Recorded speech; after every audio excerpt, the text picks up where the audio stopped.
पुराण नवम अध्याय। गर्भ में आत्मा का प्रवेश, नवजीवन की पहली तड़प। क्या आपने कभी सोचा है कि एक आत्मा जब मृत्यु के बाद दोबारा जन्म पाती है तो क्या वो सीधे एक नवजात शिशु बन जाती है? क्या नया जीवन सहज और पवित्र होता है? नहीं। गरुड़ पुराण कहता है नया जन्म कोई उत्सव नहीं, बल्कि आत्मा के लिए सबसे पहली और सबसे बड़ी सजा है। जब आत्मा अपने पुराने शरीर को त्याग देती है तो यमदूत उसे चित्रगुप्त के सामने लाते हैं। वहां हर कर्म का लेखा जोखा होता है। अगर कर्म इतने अच्छे होते हैं कि आत्मा को स्वर्ग मिले तो वह एक अलग मार्ग पर जाती है।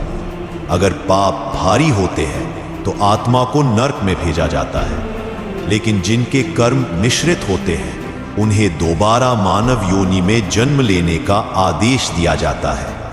अब शुरू होती है पुनर्जन्म की सबसे भयानक प्रक्रिया, आत्मा का गर्भ में प्रवेश।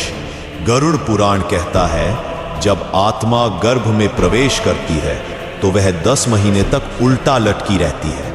मां के पेट के भीतर ना हवा होती है ना सूरज की किरण, चारों ओर सिर्फ अंधेरा, बदबू, रक्त और चिपचिपी नमी। आत्मा हर दिन वहां तड़पती है।